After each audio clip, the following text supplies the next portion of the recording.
The scent of autumn rain lingered in the air as I walked through the wet streets, my fingers trembling slightly around my phone. Not from the cold, though the October chill had begun to seep through my thin jacket, but from exhaustion. 3 consecutive night shifts at the hospital had left me hollow, a ghost drifting between worlds. Most nurses adapted to the schedule eventually. I never did. I tucked a strand of pale blonde hair behind my ear, glancing at the darkening sky. Storm clouds gathered above the small town of Ravenwood, promising another downpour before morning.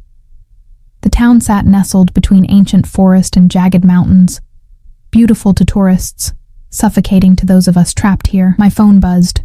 Jessica again, for the 5th time today. Don't forget the council gathering tonight. Everyone's expecting you. I sighed, my breath forming a small cloud in the chilly air. The yearly autumn council, where the town's oldest families gathered to discuss everything from infrastructure to the annual harvest festival. As the last living Blackwell, my presence was technically required, even if my opinions were systematically ignored. An empty chair would cause more gossip than my silent attendance. My grandmother had been different, formidable and respected, with a voice that carried across rooms and silenced arguments. "Remember, Eleanor," she would say, pressing her silver pendant into my palm. "Our family bends but never breaks." Like the willow trees by the river, the pendant hung around my neck now, a constant reminder of promises I wasn't sure I could keep. I texted Jessica back, "Running late. Start without me." A crack of thunder made me jump, my finger slipping across the screen. I glanced down to see my message had sent, but not to Jessica. My stomach dropped as I realized I'd accidentally messaged an unknown number, one I didn't recognize. "Perfect," I muttered, quickening my pace as the first heavy raindrops began to fall. By the time I reached my small house at the edge of town, the last remnant of my family's once vast property, I was soaked through, my pale hair plastered to my face, my scrubs clinging uncomfortably to my skin. The house stood alone, separated from town by a stretch of meadow that melted into dense forest beyond. My grandmother had left it to me when she died 3 years ago, along with a set of cryptic journals I still couldn't fully decipher, and the silver pendant I never removed. I fumbled with my keys, finally pushing open the heavy wooden door. The familiar scent of old books and lavender welcomed me home. I flicked on the lights, wincing at the sudden brightness, and tossed my phone onto the kitchen counter without checking for a response from the wrong number. Whatever stranger I'd messaged would probably just ignore it. After a hot shower and change of clothes, I found myself staring at my reflection. Pale blue eyes looked back at me, rimmed with shadows. My grandmother used to say my eyes reflected the sky just before winter. Clear but harboring storms. Tonight, they just looked tired. I should have been leaving for the council meeting. Instead, I made tea and curled up on the window seat, watching lightning slice through the darkness. The silver pendant warmed against my skin as I traced its intricate design, a crescent moon embracing a small star. My grandmother never explained its significance, only that it had been in our family for generations, passed from mother to daughter. "Some secrets reveal themselves only when you're ready to hear them," she'd said the day she gave it to me. I was 18 then, already accustomed to her enigmatic wisdom. The storm intensified, rain lashing against the windows as wind howled through the trees. Something about the night felt different, charged with an energy I couldn't name.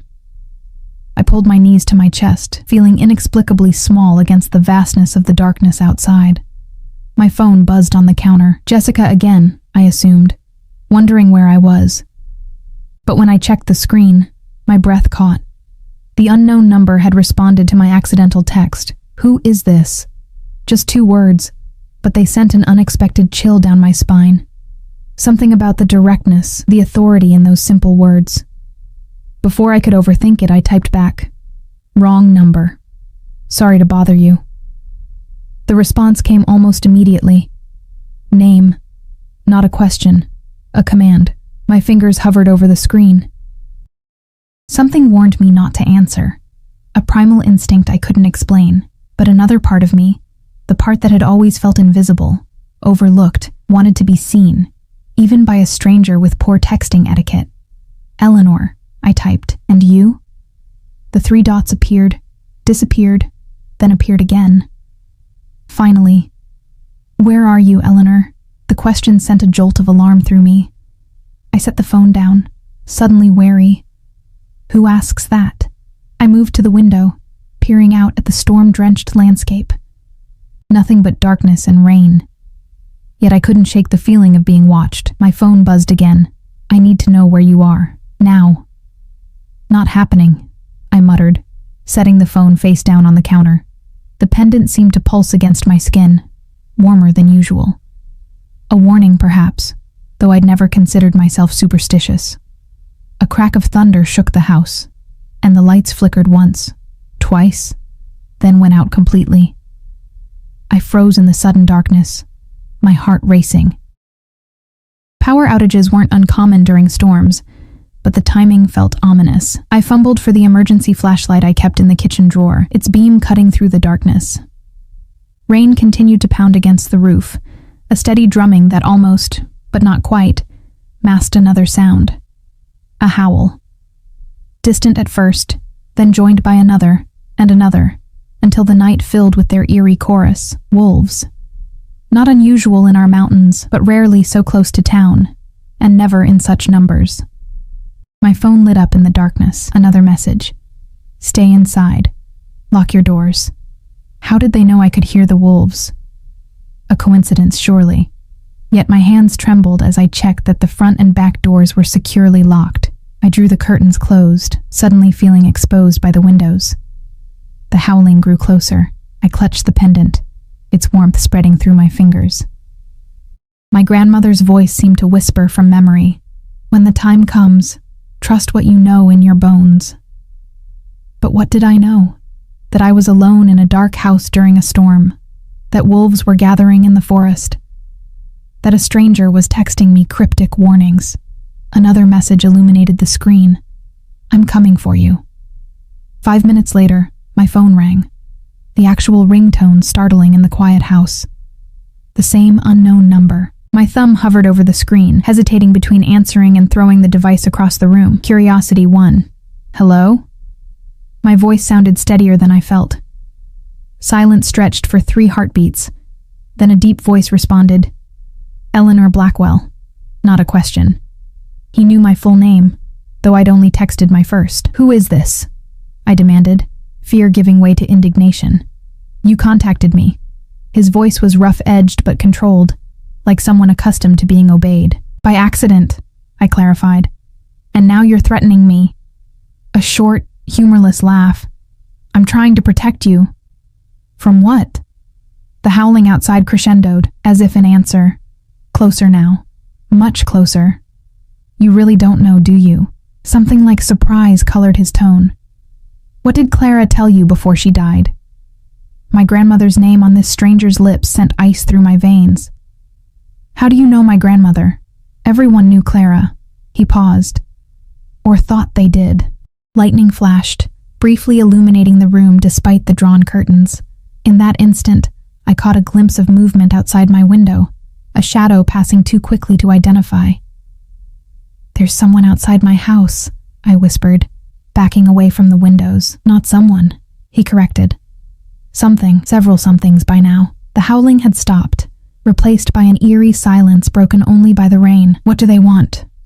My back pressed against the wall, as far from the windows and doors as I could get. "You." His voice lowered. "Stay away from the windows. Find somewhere to hide. I'm 10 minutes out." "You're coming here?" Alarm spiked through me. "I'm calling the police. They can't help you. Not with this." The certainty in his voice was more frightening than the warning itself. "The pendant your grandmother gave you. Are you wearing it?" My free hand flew to the silver at my throat. "How could you possibly know about that?" "It's protection. Don't take it off no matter what happens." A loud crash from the back of the house made me jump. The sound of breaking glass. Someone, or something, was inside. "They're here," I whispered, panic clawing at my throat. "Hide. Now." The command in his voice brooked no argument. "I'm coming, Eleanor." The call ended. I stood frozen for 1 heartbeat, 2, then sprinted for the attic stairs.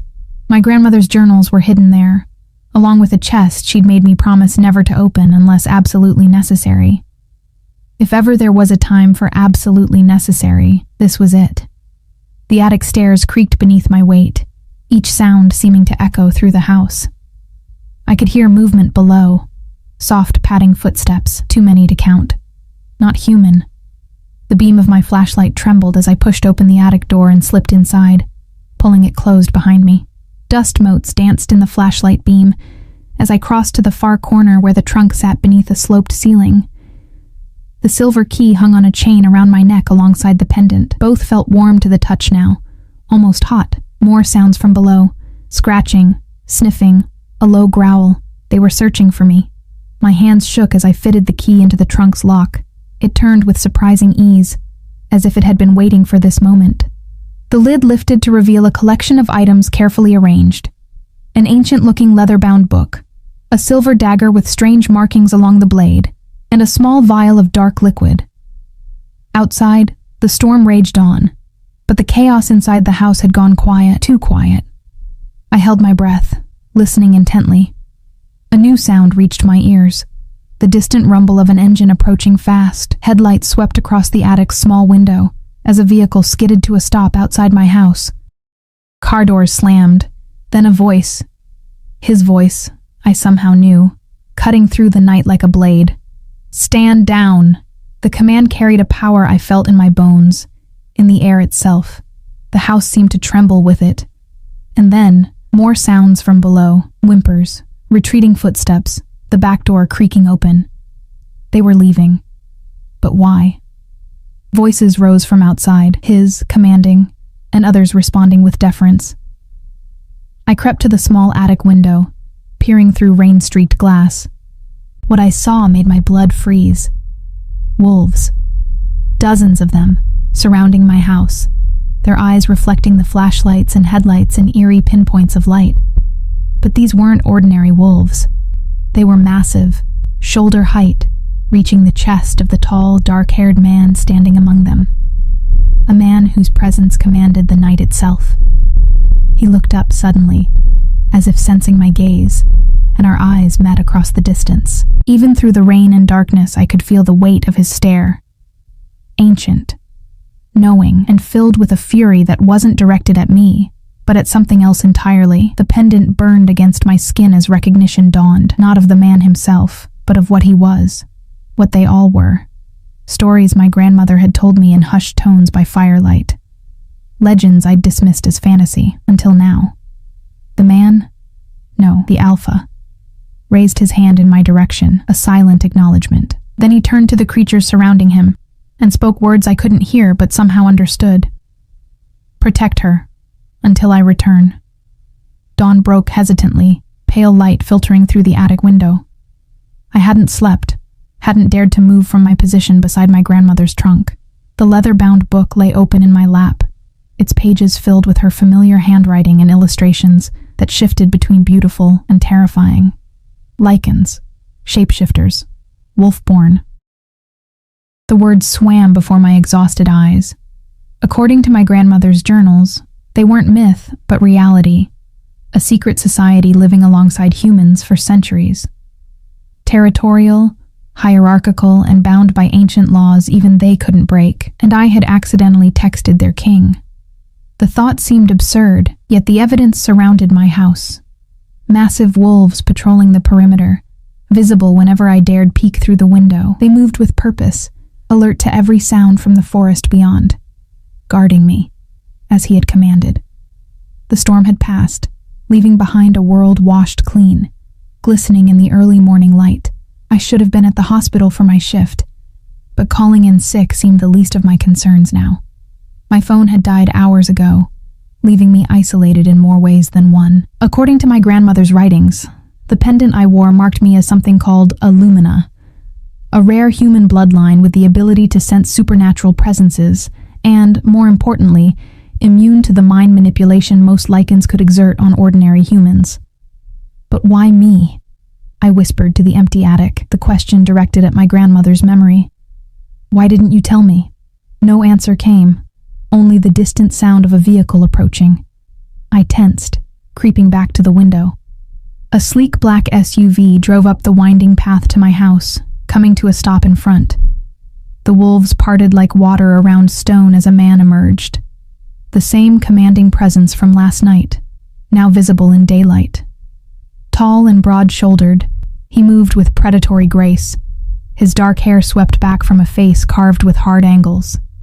Even from this distance, I could see his eyes scanning the property, the house, until they found my window again with unnerving precision. A silent command passed between him and the wolves. Most retreated to the forest edge, though a few remained stationed around the house. Then he approached my front door. 3 sharp knocks echoed through the house.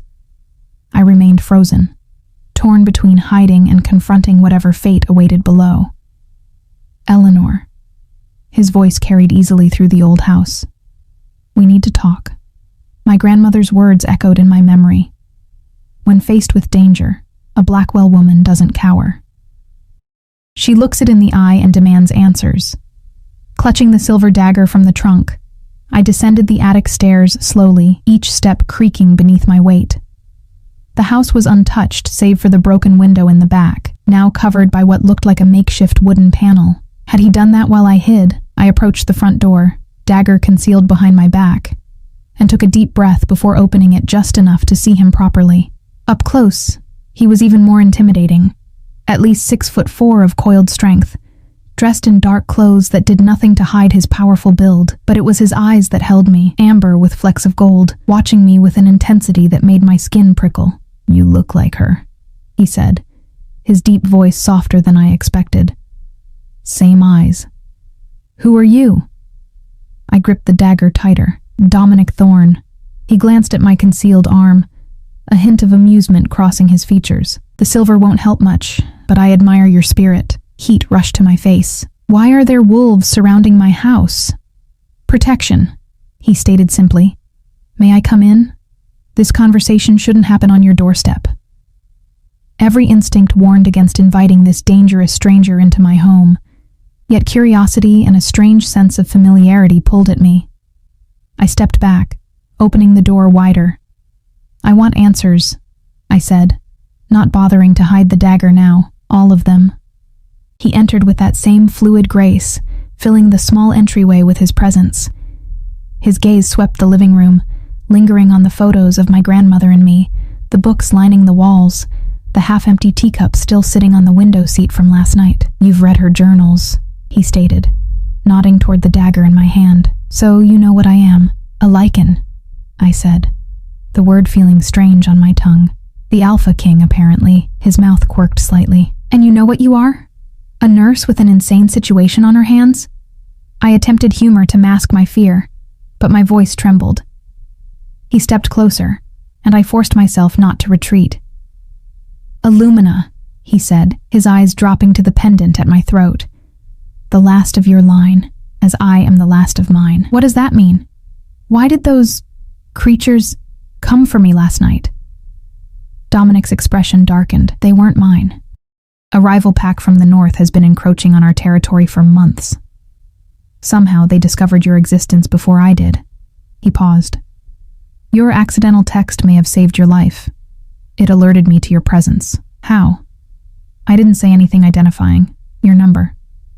He shrugged as if it were obvious. Clara registered it years ago in case of emergency. When you messaged, the name flagged in our system.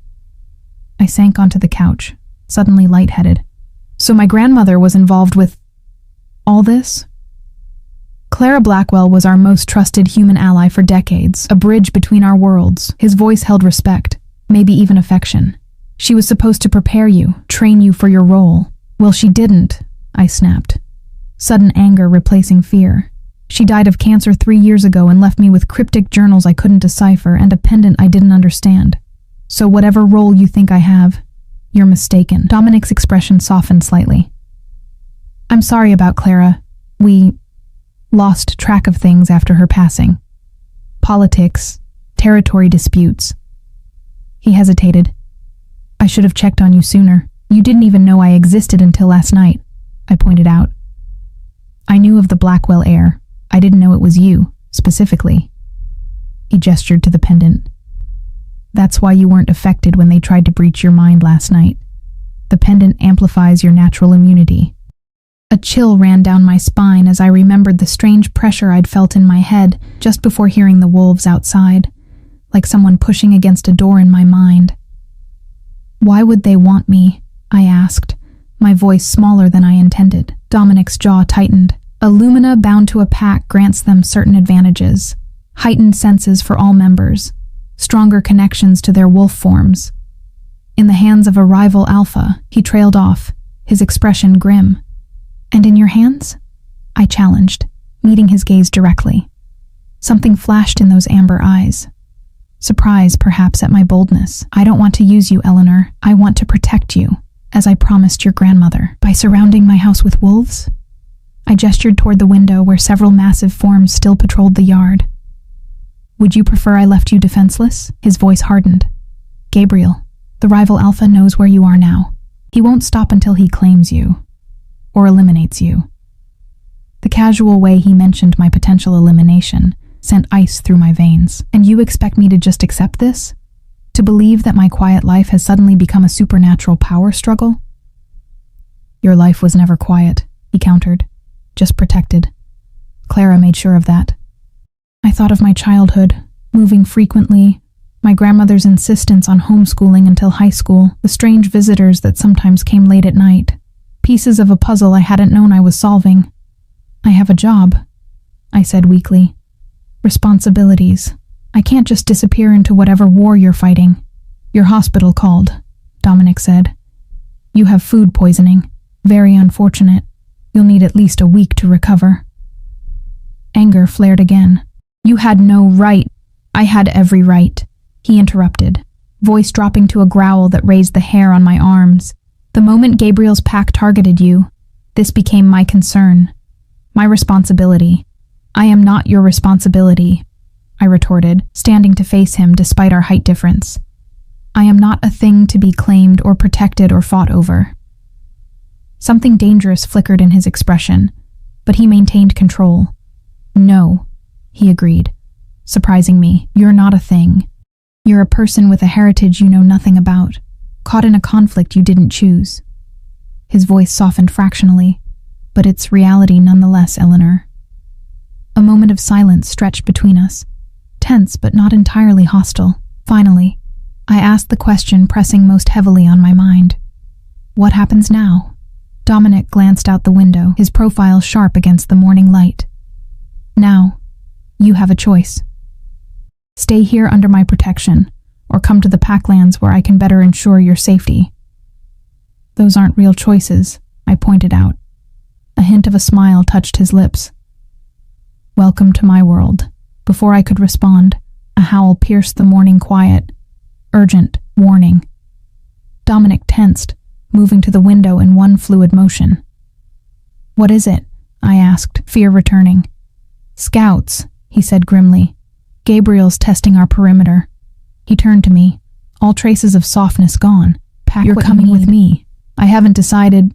"This isn't a debate, Eleanor." His voice carried that same power I'd heard last night, the voice of an alpha. "Gabriel's pack is larger than the force I brought with me. If they launch a full attack, I can't guarantee your safety here." As if to emphasize his point, more howls joined the first, creating a chilling chorus. Through the window, I could see Dominic's wolves responding, moving into defensive positions. 5 minutes, he said, already pulling out his phone and barking orders to someone on the other end. Adrenaline surged through me as I raced upstairs, grabbing my grandmother's journals, the items from the trunk, and stuffing clothes haphazardly into a duffel bag. The pendant seemed to pulse against my skin, almost guiding my movements. When I returned downstairs, Dominic was standing by the door, tense and alert. His eyes swept over me, lingering on the bag. "The journals?" I nodded. "Good."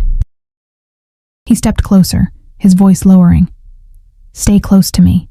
No matter what happens or what you see, do not run. They'll chase anything that runs." The matter-of-fact way he said it sent shivers down my spine. I clutched the duffel bag tighter, suddenly reluctant to leave the safety of my home, meager as it might be against supernatural threats. Dominic must have sensed my hesitation. His expression softened slightly, and he reached out, his fingers brushing mine for the briefest moment. I promised Clara I would protect her bloodline. I keep my promises, Eleanor. The touch sent an unexpected warmth through me, at odds with the danger surrounding us. For a heartbeat, I saw something beyond the Alpha King. A man carrying the weight of his people, perhaps as trapped by circumstance as I suddenly found myself. The moment broke as another howl sounded, closer this time. "Now," Dominic said, opening the door and scanning the yard. His wolves had formed a protective corridor to the waiting SUV. As we stepped outside, the morning air crisp against my face, I couldn't shake the feeling that I was leaving behind more than just a house. I was leaving behind the life I thought I knew, the person I thought I was. Dominic's hand settled at the small of my back, guiding me forward. Warm, steady, and undeniably powerful. "Don't look back," he murmured, so close his breath stirred my hair, but of course I did. One last glance at the house my grandmother had left me, now surrounded by creatures straight from myth and legend. The silver pendant warmed against my skin, and for the first time, I wondered if it was more than protection, if it was a beacon, leading me toward a destiny I couldn't yet comprehend. The SUV moved swiftly through winding mountain roads, climbing higher into territory I'd rarely ventured, despite living in Ravenwood my entire life. Dominic sat beside me in the back seat, his presence both reassuring and unsettling. Two of his men occupied the front, the driver silent and focused, while the passenger constantly scanned our surroundings, occasionally speaking into a radio in a language I didn't recognize. "My grandmother spoke that language sometimes," I said, breaking the tense silence. When she thought I wasn't listening, Dominic glanced at me. "Old Lycan, the formal tongue used for pack business and ceremonies. She wasn't one of you, no. But as a Lumina, she had certain affinities." His gaze returned to the window. "Your bloodline has served as advisors, healers, and mediators between packs for centuries." I turned this information over in my mind. "You make it sound like we're some kind of supernatural diplomats." A hint of a smile touched his lips, something like that. Yet here I am, being kidnapped because some rival wolf king wants to use me as a power-up. The smile vanished. "This isn't a game, Eleanor. Trust me, I'm aware." I gestured to the convoy of black vehicles following us, visible in the side mirror. "The armed escort makes that pretty clear." His jaw tightened. Gabriel's obsession with power has destabilized the entire region. For generations, the packs maintained a delicate balance, each respecting the other's territories and strengths. But Gabriel, he trailed off, something dark flickering across his features. "What?" I pressed. "He believes in dominance at any cost.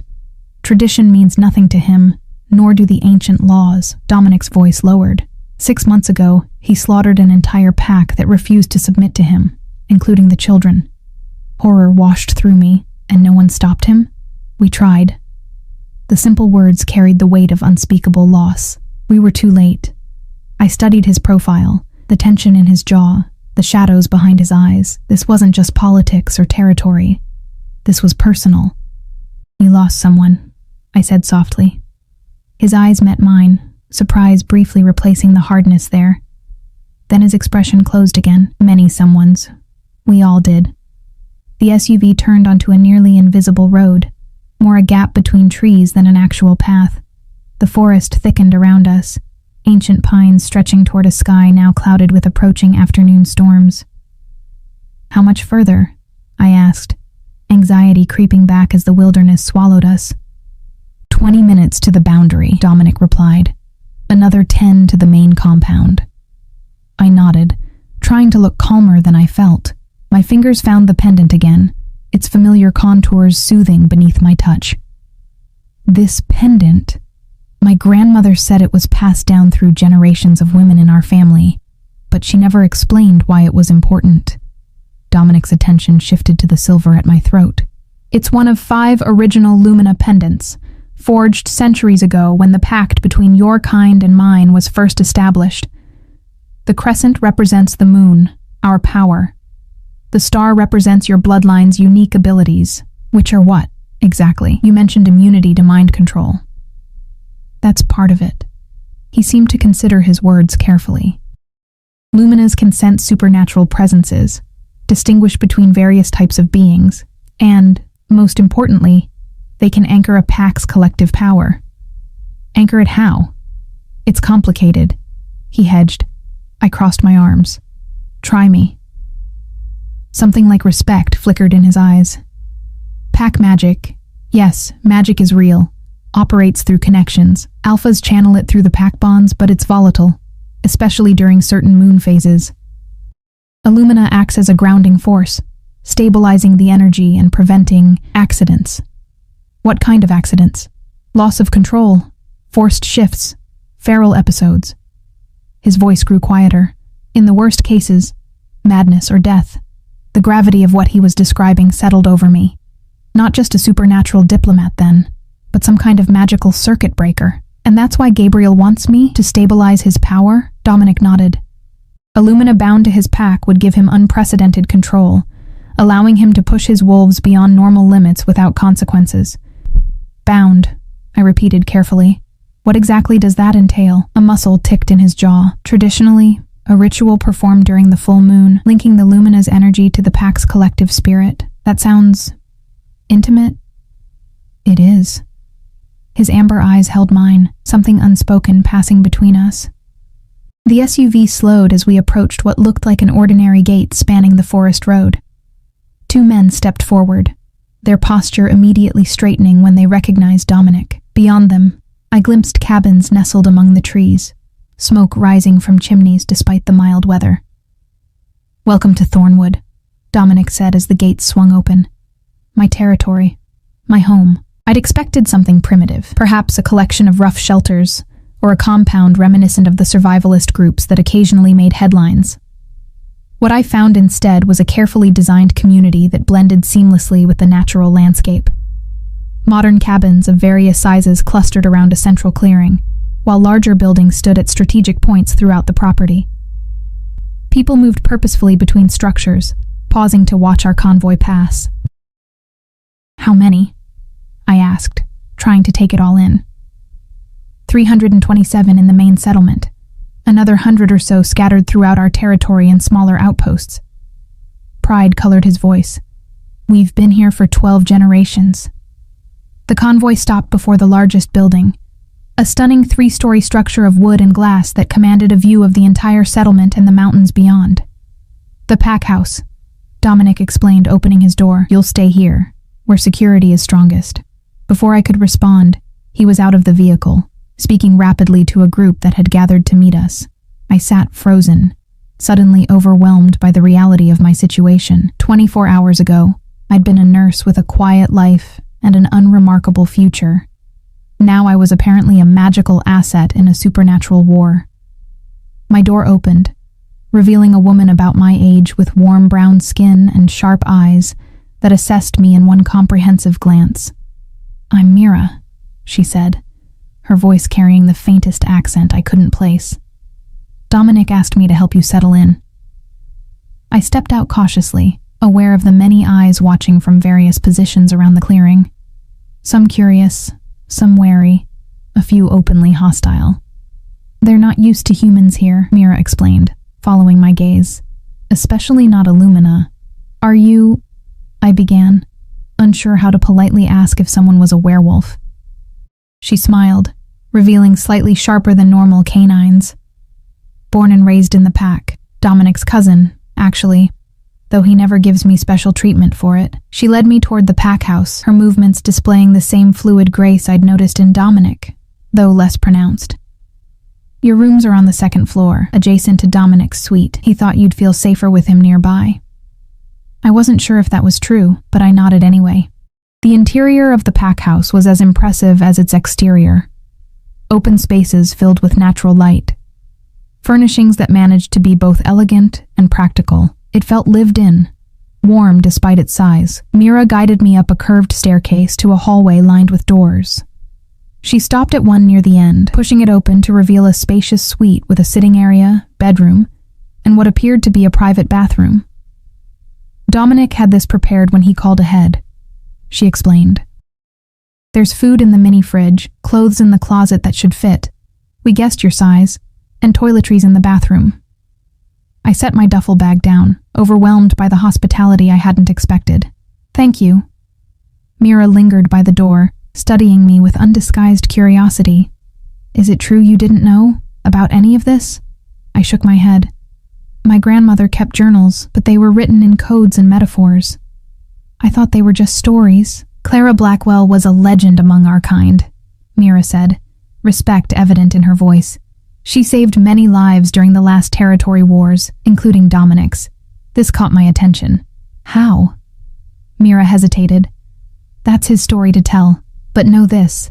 The Thorn Pack has protected the Blackwell line for generations, just as your family has protected ours. There's history between us, whether you knew it or not. A knock at the door interrupted us. Dominic stood in the doorway, his imposing frame filling the space.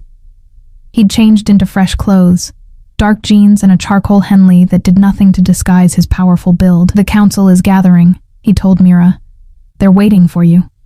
She nodded, giving me a quick smile before slipping past him into the hallway. Dominic remained, his eyes sweeping over me with an intensity that made my skin warm. Are the accommodations acceptable? They're fine, I said, suddenly conscious of my rumpled appearance after the harrowing morning. Better than fine, actually. Thank you.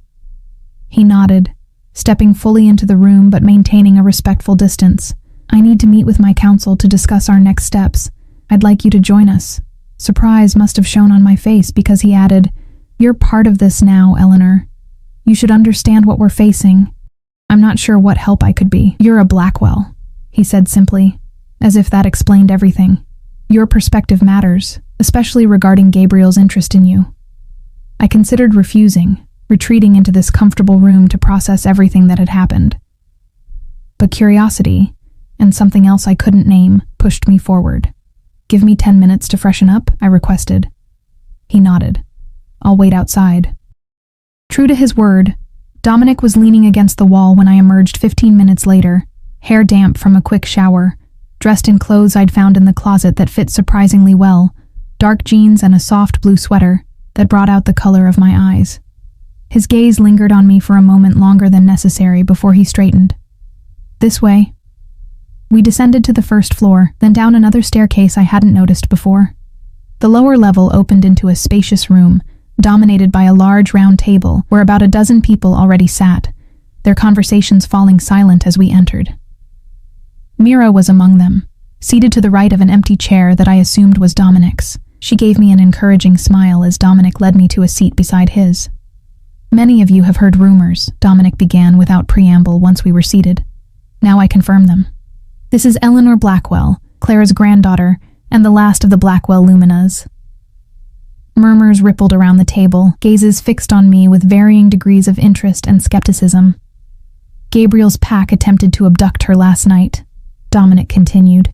Thanks to an unexpected communication, we were able to intervene. A man with graying temples spoke up. So the Blackwell line didn't end with Clara. Why weren't we informed of her existence?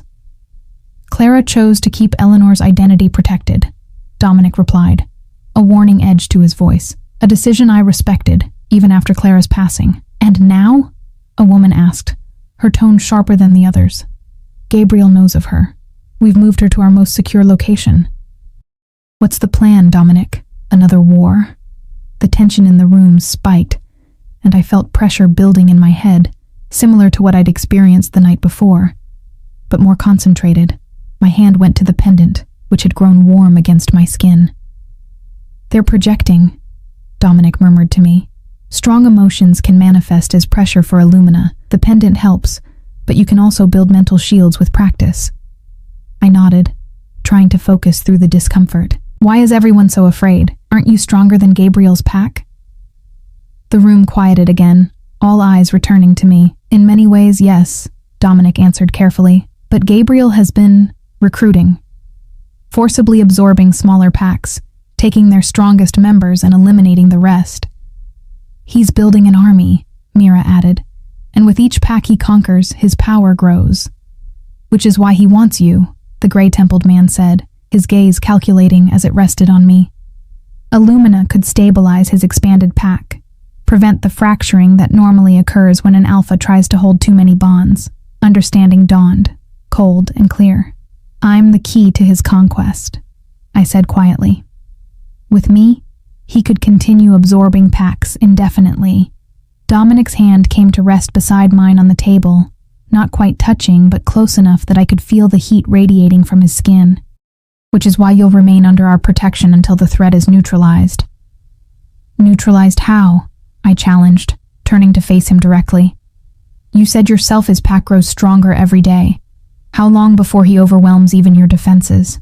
A heavy silence fell over the room. I had voiced the fear none of them wanted to acknowledge.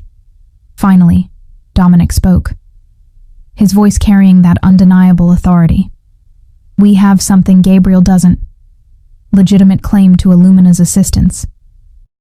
Eleanor is a Blackwell, and the Blackwells have stood with the Thorns for generations. But she's untrained, the sharp-voiced woman argued. She knows nothing of our ways or her own power. Then we will teach her, Dominic countered, his gaze never leaving mine. If she's willing. The question hung in the air between us, weighted with implications I was only beginning to understand. They needed me, not just as a symbol or a tool, but as an active participant in whatever conflict lay ahead. The pendant seemed to pulse in time with my racing heart, ancient power responding to modern danger. And if I'm not willing? I asked, my voice steadier than I felt. Dominic's expression softened almost imperceptibly. Then we protect you anyway. That's what we promised Clara. Something in his words, in the quiet conviction behind them, reached past my fear. This man, this Alpha, had made a vow to my grandmother, and he intended to honor it regardless of my cooperation. Before I could respond, alarms blared throughout the building. Dominic was on his feet instantly, his entire demeanor shifting from controlled leader to predator. Perimeter breach, someone called from the doorway. Eastern sector, multiple hostiles. Dominic turned to Mira. Get Eleanor to the safe room, now. I can help, I protested, standing as chaos erupted around us. I'm a nurse. What I need, Dominic cut in, his voice brooking no argument, is for you to be safe. His hand clasped my arm, his touch sending warmth coursing through me despite the urgency of the moment.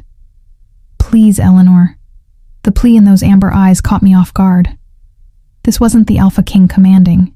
This was something else entirely. Okay, I agreed, surprising myself. Relief flashed across his features before he turned to the others, barking orders that sent them rushing in different directions. As Mira pulled me toward a concealed door at the back of the room, I glanced back to see Dominic removing his shirt, muscles rippling beneath tanned skin, marked with intricate tattoos. The last thing I saw before the door closed was his eyes meeting mine one final time, human eyes shifting to something ancient and primal, a silent promise passing between us in that suspended moment. Then the heavy door sealed, cutting off the sounds of approaching battle, leaving me to wonder if I had just glimpsed the man beneath the monster or merely another facet of the same dangerous creature. The safe room was more like a bunker. Windowless concrete walls, steel-reinforced door, and amenities suggesting it was designed for extended stays if necessary. Mira moved with practiced efficiency, activating security systems and checking supplies while I stood uselessly in the center of the room, the pendant hot against my skin. What's happening out there? I asked, straining to hear through the thick walls. Gabriel's scouts, Mira replied, her movements betraying tension despite her calm voice. Testing our defenses, looking for weaknesses. How did they find us so quickly? She paused, meeting my gaze directly. They likely followed our convoy. We were careful, but Gabriel has resources we might not know about. A distant boom shook the room, dust filtering down from the ceiling. Mira's head snapped up, her eyes flashing golden for a brief moment. Was that an explosion? I asked, heart racing. Stay here, she ordered, moving toward the door. The room is secure, even against lichens. Don't open for anyone except Dominic or me. You'll know us by scent. By scent? I'm not. Trust your instincts, Eleanor. The Lumina in you knows more than you think. With that cryptic statement, she slipped through the door, the heavy locks engaging behind her. Alone in the silent room, I paced restlessly, my mind churning with questions and fears.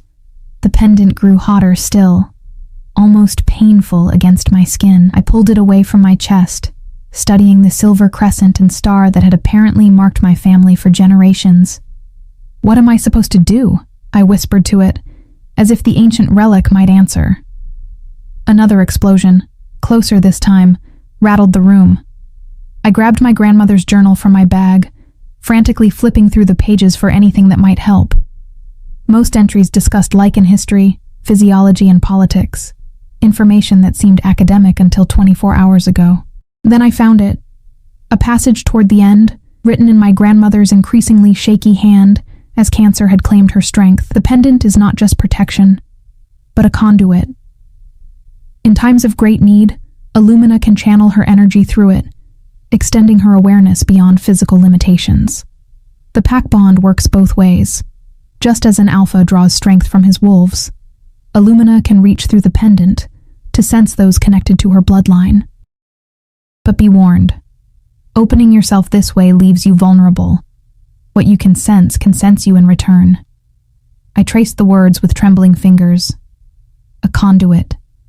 A way to know what was happening outside these concrete walls. The sounds of conflict grew louder, growls and shouts penetrating even the bunker's thick barriers. Desperation pushed me toward action. If Gabriel's forces overwhelmed Dominic's pack, I would be trapped here, waiting for capture.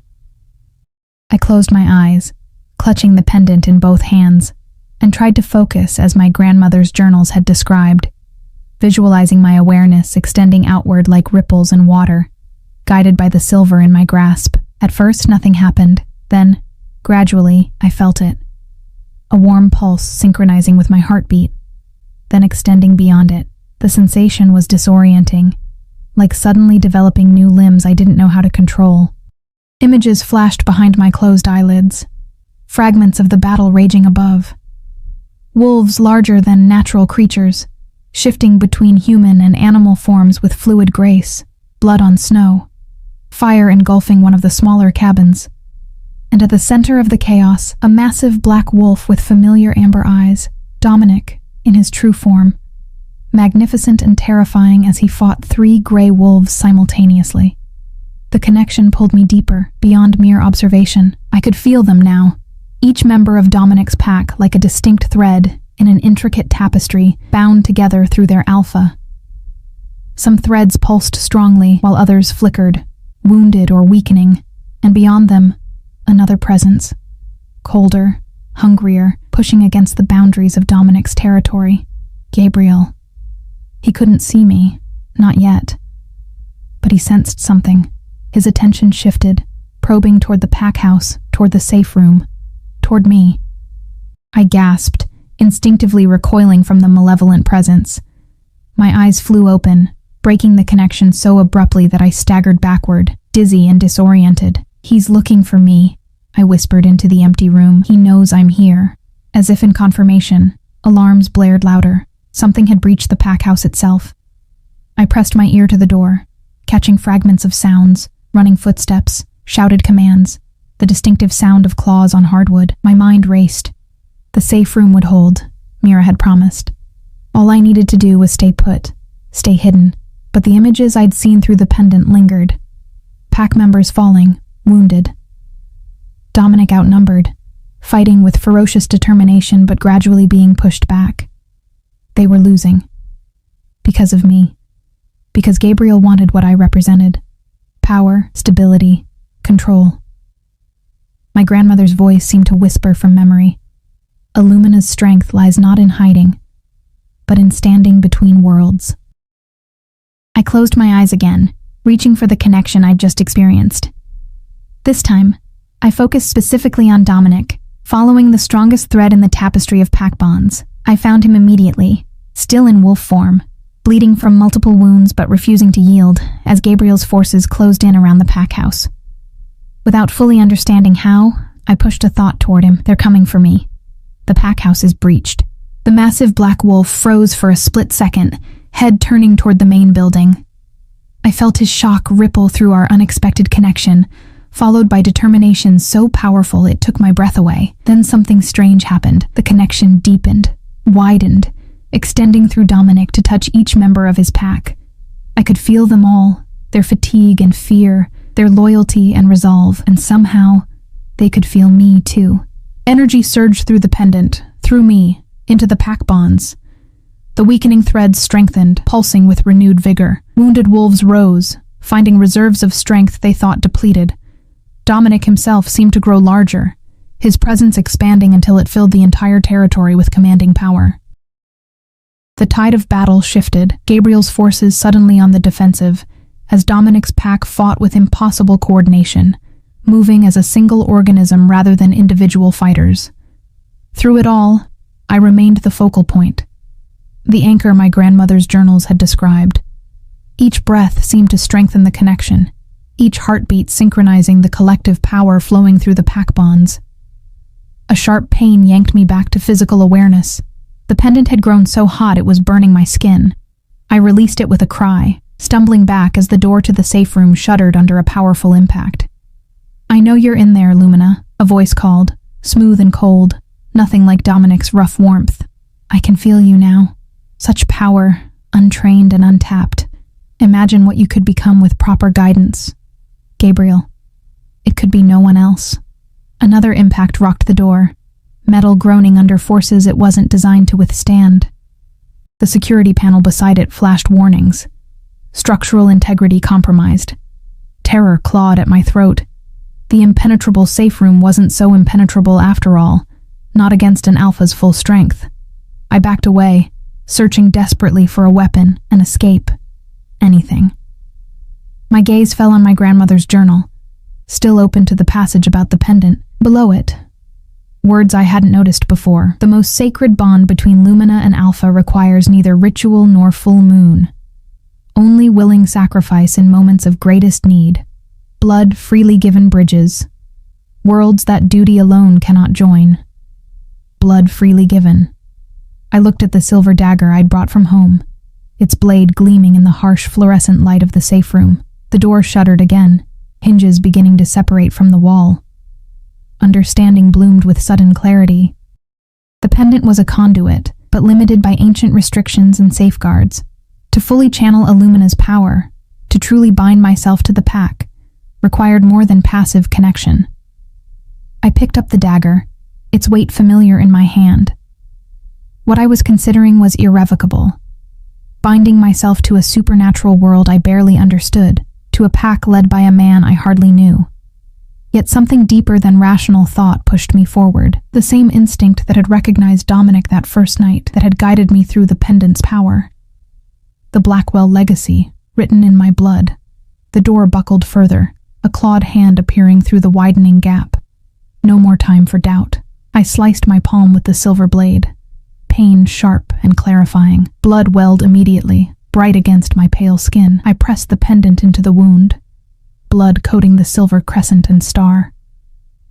"Dominic Thorne," I whispered, closing my eyes and focusing on the Alpha I'd glimpsed in both human and wolf form.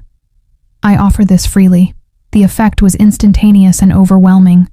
Energy exploded outward from the pendant, from me, a shock wave of power that blasted through the bunker. The partially breached door flew off its hinges completely, revealing a tall man with silver-streaked dark hair and cold gray eyes. Gabriel, I presumed, though I had no time to confirm before the wave hit him. He staggered backward, face contorting in pain and rage. "What have you done?" he snarled, features shifting between human and something more bestial.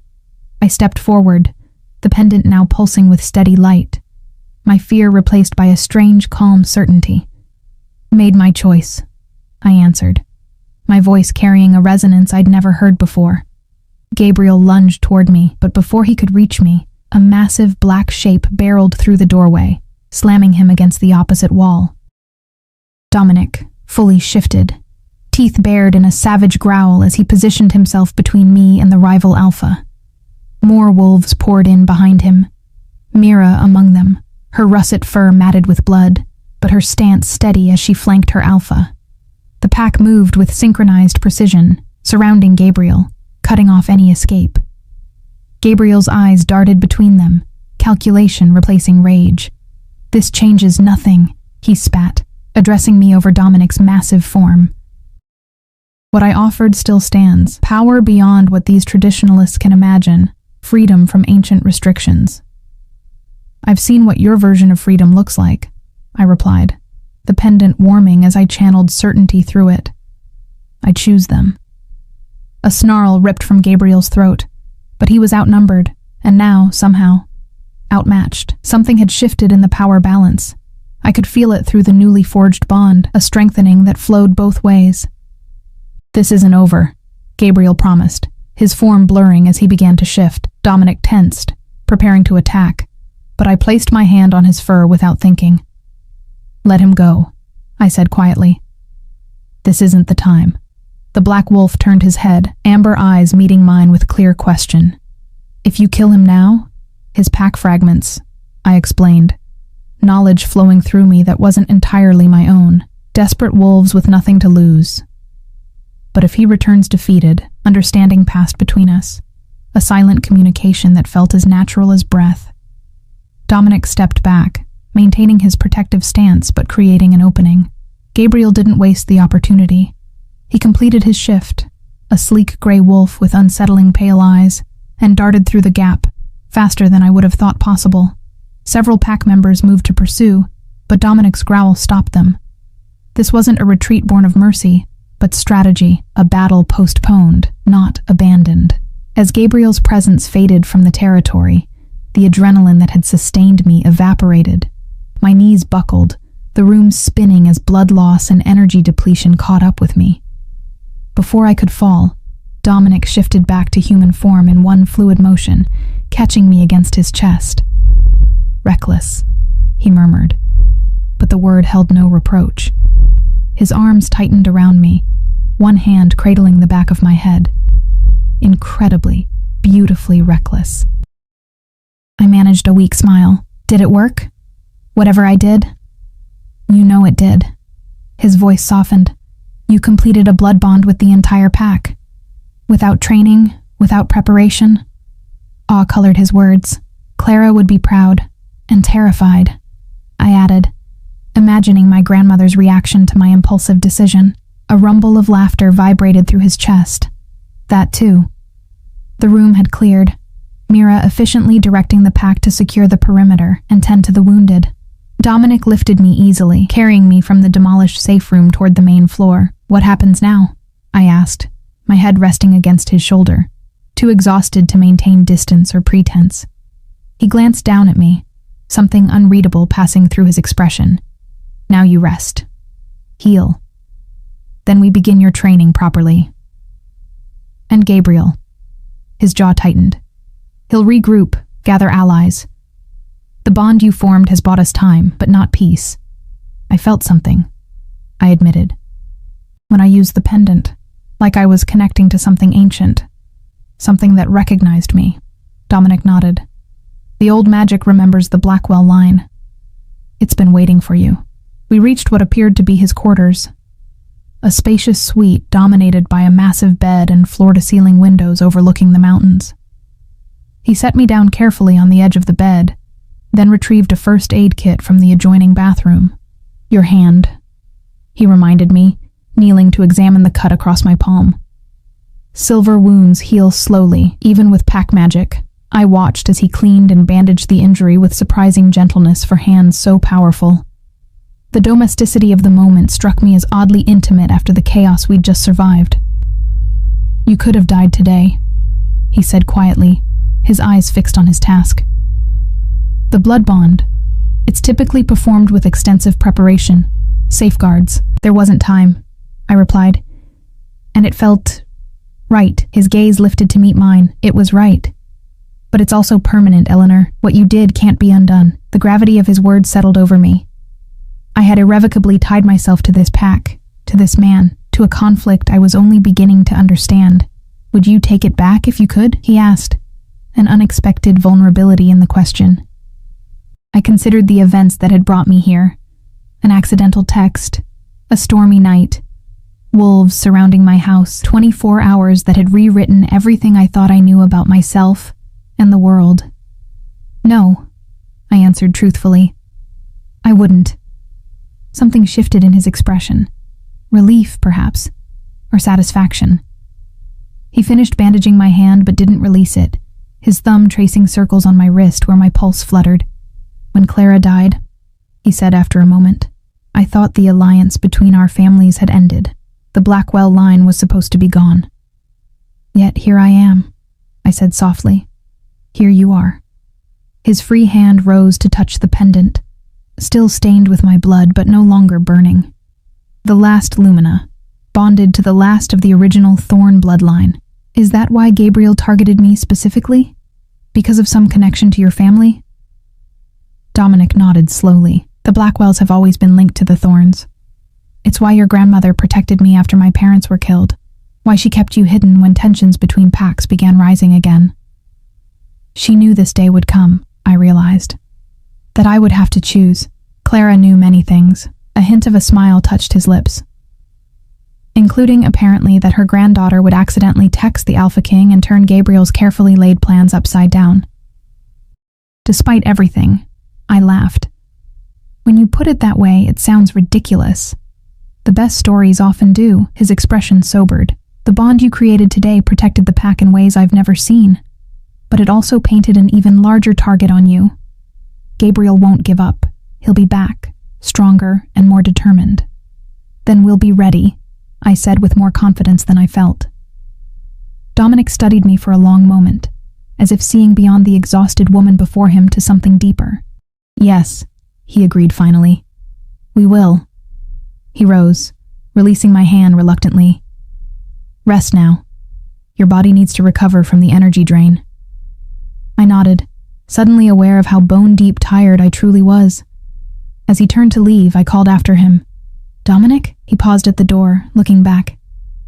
Thank you, I said, for coming when I texted, for protecting me. Something warm flickered in those amber eyes. I made a promise to Clara, but now, Eleanor, he hesitated, choosing his words carefully. Now my oath is to you.